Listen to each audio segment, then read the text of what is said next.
എല്ലാം മാറി തന്നെയാ ഞാൻ ഇങ്ങോട്ടേക്ക് വന്നത്. നിന്റെ പിന്നിൽ മാത്രമല്ല എന്റെ പിന്നിലും അവനുണ്ടായിരുന്നു. പക്ഷെ തെറ്റിയത് എനിക്കാണ്. നിനക്കായിരുന്നു അവൻ മിത്രം, എനിക്കവൻ ശത്രുവും. കൂട്ടം തെറ്റിയ ഒറ്റയനെ എവിടെ സെൽവ? ഹരി പുച്ഛത്തോട് ചോദിച്ചുകൊണ്ട് നാലുപാട് നോക്കി ഉറക്കെ വിളിച്ചു, കാർത്തിക്. ഹരിയുടെ ശബ്ദം ഇടിമുഴക്കം പോലെ അതിനുള്ളിൽ പ്രകമ്പനം കൊള്ളിക്കുമ്പോ പിന്നിൽ ദേവന്റെ കണ്ണുകൾ നാലുപാടും കാർത്തികിനെ തേടുകയായിരുന്നു. കൂടെ നടന്ന് കൊതുകാൽ വിടുന്ന നിന്നെ മനസ്സിലാക്കാൻ ഞാൻ വൈകിയതാണ് എന്റെ നഷ്ടങ്ങളുടെ ആഴം കൂട്ടിയത്. ഇനി അങ്ങനെ ഒരു നഷ്ടവും എന്റെ ലൈഫിന് ഉണ്ടാവാനില്ല. അങ്ങനെ ഒരു ലാഭത്തിന്റെ പങ്ക് പറ്റാൻ നീയും. ഹരി രോക്ഷം കൊണ്ട് ഭ്രാന്തി പിടിക്കുന്ന അവസ്ഥയിലായിരുന്നു. മറിഞ്ഞിരുന്ന് മത്സരിക്കുന്നതും കൂടെ നിന്ന് കൊതുകാൽ വെട്ടുന്നതും അല്ലടാ ആണത്തം. എന്തെങ്കിലും പറഞ്ഞു തീർക്കാനോ ചെയ്തു തീർക്കാനോ ഉണ്ടെങ്കിൽ നേർക്ക് നേർന്ന് ചെയ്ത് കാണിക്കണം. അത് ചാവാനാണെങ്കിലും കൊല്ലാനാണെങ്കിലും. പെട്ടെന്നാണ് സെൽവന്റെ പിന്നിൽ നിന്നും കൈയുടെ ശബ്ദം ഉയർന്നത്. ശബ്ദം കേട്ട ഭാഗത്തേക്കായിരുന്നു എല്ലാവരുടെയും ശ്രദ്ധ. പതിയെ കൈയടിച്ചുകൊണ്ട് കൂടെ നിൽക്കുന്നവർക്കിടയിലൂടെ കാർത്തിക് മുന്നോട്ട് വരുമ്പോ സെൽവന്റെ ചുണ്ടിൽ മാത്രം ഒരു പുഞ്ചിരി ഉണ്ടായിരുന്നു. കൊള്ള ഹരി, എത്രയൊക്കെ നിന്റെ പത്തിക്ക് നോക്കി അടിച്ചാലും പിന്നെ ഈ പത്തി വിടർത്തി ആടുന്ന പാമ്പിനെ പോലെയാണ് നീ. പക്ഷേ അങ്ങനെ ആടുന്ന പാമ്പിനൊന്നും ഏറെ ആയുസില്ലല്ലോ ഹരി. കാർത്തിക് ഹരിയെ പുച്ഛത്തോടെ നോക്കിക്കൊണ്ട് സെൽവൻ നേരെ തിരിഞ്ഞു ചിരിച്ചു. അങ്ങനെ ചാവുന്ന പാമ്പിനെ നീ കണ്ടിട്ടുള്ളൂ കാർത്തി. പത്തി വിടർത്തിയ നിന്റെയൊക്കെ 16 അടിയന്തരത്തിന്റെ ദിവസം വരെ തീരുമാനിക്കുന്ന ചില പാമ്പുകളുണ്ട്. നോവിച്ചു വിട്ട തേടി വന്ന് കൊത്തുന്നവ. ഹരിയുടെ പുച്ഛം നിറഞ്ഞ വാക്കുകൾ കേട്ടപ്പോ കാർത്തികിന്റെ ചുണ്ടിൽ ചിരി പതിയെ മാഞ്ഞു.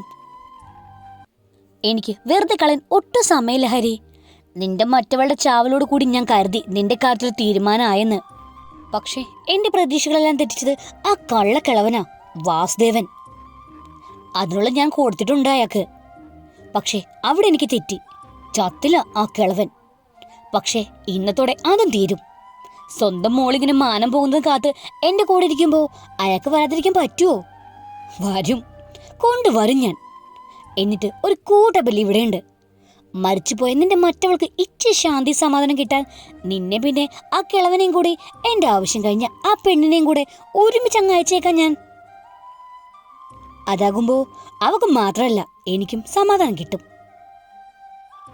കാർത്തിക് പൊട്ടിച്ചിരിച്ചുകൊണ്ട് ഹരിക്കരികിലേക്ക് നടക്കുമ്പോൾ പ്രതീക്ഷിക്കാത്ത ആക്രമണമായിരുന്നു സുദേവിന്റെ.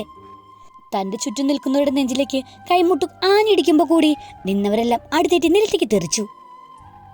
പിന്നിൽ നടക്കുന്ന എന്തെന്നറിയാൻ സെൽവനും കാർത്തിക്കും തിരിഞ്ഞു നോക്കി ആ ഒരു നിമിഷം മതിയായിരുന്നു ഹരിക്ക് കാർത്തിക്കിനെ ചവിട്ടി വീഴ്ത്താൻ. ഒറ്റയാനെ പോലെ ഹരി കാർത്തികിനെ ചുരുട്ടിയെടുത്ത് നിലത്തേക്ക് എറിയുമ്പോൾ കാട്ടുപന്നിയെ പോലെ നേർക്ക് നേർക്ക് നിന്ന് ഇടിക്കുകയായിരുന്നു സുദേവനും സെൽവനും. തനിക്ക് പറ്റാവുന്ന പോലെ ദേവനും അവർക്കൊപ്പം ചേർന്നപ്പോ നിമിഷ നേരം കൊണ്ട് എല്ലാവരും അഴിയുടെ അഗാധത്തിൽ നിലത്തേക്ക് വീണു. എല്ലാവരും തളർന്നിട്ടും പോരുകോഴികളെ പോലെ പരസ്പരം വീരോട് ആക്രമിക്കാൻ ശ്രമിക്കുകയായിരുന്നു ഹരിയും കാർത്തിക്കും. പക്ഷേ ഹരിക്ക് മുന്നിൽ ഏറെ നേരം പിടിച്ചു നിൽക്കാൻ കഴിയാതെ കാർത്തിയും ചോർത്തുപ്പി നിലത്തേക്ക് മറിഞ്ഞു. നിലത്ത് വീണ കാർത്തിക്കിനെ സുദേവ് നിലത്ത് നിന്നും പൊക്കിയെടുത്ത് അടിനാവി നോക്കി മുട്ടുകാൽ ചേർക്കുമ്പോ ഹരി സുദേവിനെ തടഞ്ഞു. മതി, ഇനി ഇടിച്ച ഇവൻ ഇപ്പോഴേ തീരും. അത് പാടില്ല. ഇവൽ നിന്നും അറിയാൻ ഒരുപാടുണ്ട്. കൂടപ്പിറപ്പിനെ പോലെ കൂടി നിന്നിട്ട് ഈ തന്തയില്ലായ്മയെ കാണിച്ചത് എന്തിനാണെന്ന് എനിക്കറിയണം. മരണം ഇരന്നു വാങ്ങും മുന്നേ ഇവനെ കൊണ്ട് പറയിപ്പിക്കുകയാണത്. ഹരി പറഞ്ഞത് കേട്ട് സുദേവ് കാർത്തികിനെ തൂക്കിയെടുത്ത് അടുത്ത് കിടന്നിരുന്ന വലിയ ക്യാൻറ്റീൻ മുകളിലേക്കിരുത്തി. ആ നിമിഷവും ഹരി അത്ഭുതപ്പെടുത്തിയിട്ട് അത്രയൊക്കെ കൊണ്ടിട്ടും തളർന്നിട്ടും കാർത്തികിന്റെ മുഖത്ത് മായാത്ത പുഞ്ചിരിയായിരുന്നു. എനിക്കറിയാം കാർത്തിക്, നിന്റെ മുഖത്ത് ഇപ്പോഴും ഈ ചിരിയുണ്ടെങ്കിൽ ഈ ചിരിക്ക് പിന്നിൽ നിന്റെ 18ാമത്തെ അടവ് നീ കാണിക്കുന്നു. ഏത് നിമിഷം ഒരു ചതി, അല്ലെങ്കിൽ നിനക്ക് ഈ മരണമുഖത്ത് ഇങ്ങനെ ചിരിക്കാൻ കഴിയില്ല. ഹരി കാർത്തികിന്റെ കണ്ണുകളിലേക്ക് സൂക്ഷിച്ചു നോക്കി. ആ കണ്ണുകൾ പേടിയുടെ ഒരു കണിക പോലും ഇല്ലെന്ന് ഹരിക്ക് തോന്നി. ഇപ്പോഴും ചെയ്യാൻ ബാക്കി വെച്ച പ്രതികാരത്തിന്റെ കനൽ ആ കണ്ണുകൾ കത്തുന്നുണ്ട്. ഞാൻ തളർന്നു പോകുമെന്ന് കരുതിയോ ഹരി? നിനക്ക് തെറ്റി. തൊരപ്പനാടാ ഞാൻ. ഞാൻ വെട്ടിയ വഴി നീ മണ്ണിട്ടടച്ച നിന്റെ പിന്നിലൂടെ വേറെ വഴി തുറന്നുണ്ടാക്കി പുറത്തു വരുന്ന തൊരപ്പൻ. പക്ഷേ എനിക്ക് എവിടെ പിഴച്ചു. അതാണ് നീ ഇപ്പോ ഇത്ര പെട്ടെന്ന് എന്റെ ശത്രുവായി മുന്നിൽ നിൽക്കുന്നത്. ആ പിഴവ് ഞാൻ തിരുത്തു ഹരി, ഇപ്പൊ തന്നെ ഇവിടെ വെച്ച്. അവന്റെ വാക്കുകളിലെ ആത്മവിശ്വാസം അത് ഹരിയെ ഒരു നിമിഷം ഞെട്ടിച്ചു.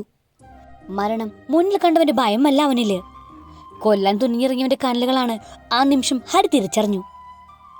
അവൻ പതിയെ കാർത്തികന്റെ കണ്ണുകളിലേക്ക് ഒന്നുകൂടെ സൂക്ഷിച്ചു നോക്കി. നീ പറഞ്ഞില്ലേ നിനക്ക് പിഴച്ചു പോയത് എവിടെയാണെന്ന് അറിയില്ലെന്ന്. എങ്കിൽ ഞാൻ പറഞ്ഞുതരാം. ആദ്യം പിഴച്ചത് നിന്റെ ഓവർ ആക്ടിംഗ് ആയിരുന്നു. അന്ന് സുദേവിന്റെ വീട്ടിൽ വെച്ച് ഞാൻ കോൾ ചെയ്യാൻ ഒരു ഫോൺ ആവശ്യപ്പെട്ടപ്പോ നീ എനിക്ക് നേരെ ഫോൺ നീട്ടിയില്ലേ? അവിടെ നീ നിന്നെനിക്ക് കാണിച്ചു തരുമായിരുന്നു കാർത്തി. നിനക്ക് ഓർമ്മയുണ്ടോ ഞാനുമായി ഒളിച്ചോടാൻ തീരുമാനിച്ച ആ ദിവസം? അന്ന് നിന്നോട് പറയാനും എന്റെ അക്കൗണ്ടിലേക്ക് കാശ് ഇടേണ്ട കാര്യം സംസാരിക്കാനും നമ്മൾ കണ്ടപ്പോ ഞാൻ നിന്നോട് പറഞ്ഞിരുന്നു, ഇവിടെ കൊച്ചിയിൽ എല്ലാം റെഡിയാക്കാൻ എനിക്കൊരു കൂട്ടുകാരനുണ്ടെന്ന്. അന്ന് ദേവന്റെ പേര് പറഞ്ഞപ്പോ അറിയില്ലെന്ന് പറഞ്ഞ നിന്റെ ഫോണിൽ സുദേവിന്റെ വീട്ടിൽ വെച്ച് ഞാൻ ആ നമ്പർ ഡയൽ ചെയ്തപ്പോ ദേവന്റെ പേര് കണ്ടതായിരുന്നു ആദ്യ സംശയം. ആ സംശയം ഡയൽ നമ്പർ ലിസ്റ്റ് ചെക്ക് ചെയ്യാൻ എന്നെ പ്രേരിപ്പിച്ചപ്പോ ഞാൻ അതിൽ ഒരു നമ്പർ കൂടെ കണ്ടു. പിന്നിലൊന്ന് എന്നെ വിഷമിപ്പിക്കാൻ പ്രേരിപ്പിച്ച ആ നമ്പർ സുബിൻ എന്ന റൂം ബോയുടെ നമ്പർ. സംശയം ബലപ്പെടാൻ കാരണമുണ്ട്. അന്നവനെ പിടിച്ച ദിവസം എല്ലാത്തിനും മുന്നിൽ നീയായിരുന്നു. അവനെ പിടിക്കാനും തല്ലാനും കൊല്ലാനും ഭീഷണിപ്പെടുത്താനെല്ലാം. പിന്നെ നീ സിഗരറ്റ് വലിക്കാൻ പുറത്തേക്ക് ഇറങ്ങിയ സമയത്താണ് ഞങ്ങൾ സുബിന്റെ ഫോൺ നമ്പർ വാങ്ങിയത്. അതായത് നീ കാറിലില്ലാത്ത സമയത്ത്. എന്നിട്ടും ആ നമ്പർ നിന്റെ ഫോണിൽ വന്നെങ്കിൽ അതിൽ നിന്ന് പലവട്ടം നിന്നെയും വിളിച്ചത് അതിൽ വ്യക്തമായ സ്ഥിതിക്ക് വേറൊരാളെ എനിക്ക് തിരയേണ്ട ആവശ്യമില്ലായിരുന്നു. 2 ദിവസം മുന്നേ മനുഷ്യ നിന്നെയും സെൽവനെയും സെൽവന്റെ പുതിയ കാലിൽ കണ്ടു എന്നോട് പറഞ്ഞപ്പോ ഹോട്ടലിനുള്ളിൽ നിന്റെ സഹായി സുബിനാണെന്ന് എനിക്ക് മനസ്സിലായി. അവൻ നിനക്ക് വേണ്ടിയാണ് കള്ളം പറഞ്ഞെന്നു. പക്ഷെ എനിക്ക് നിങ്ങളെ മാത്രം പോരായിരുന്നു. നിന്നെ റൂം എടുക്കാനും മറ്റും സഹായിച്ചവനെ കൂടി എനിക്ക് വേണമായിരുന്നു. നിന്റെ ഫോണിൽ ദേവന്റെ നമ്പർ കൂടെ കണ്ടപ്പോ എനിക്ക് മനസ്സിലായി റൂം എടുക്കാനും മറ്റും സഹായിച്ചത് ദേവനായിരിക്കുമെന്ന്. അതിനാണ് ഞാൻ ദേവനെ തിരഞ്ഞിറങ്ങിയത്. എനിക്ക് വേണമെങ്കിൽ അന്നേ നിന്നെ പൂട്ടായിരുന്നു. പക്ഷെ അതറിയുന്ന നിമിഷം ദേവൻ മുങ്ങുമെന്ന് തോന്നി. നീ എന്ന് സുദേവിന്റെ വീട്ടിൽ നിന്നും നാട്ടിലേക്ക് പോയെന്ന് പറഞ്ഞു പോയത് പാലക്കാട്ടേക്കായിരുന്നില്ല. നിന്നെ കാത്ത് സെൽവൻ അവിടെ തന്നെ ഉണ്ടായിരുന്നു. നിന്റെ വണ്ടി സെൽവനെ ഏൽപ്പിച്ച് നീ അവന്റെ ചുവന്ന ഷിഫ്റ്റിൽ ഞങ്ങൾ പിന്തുടർന്നു.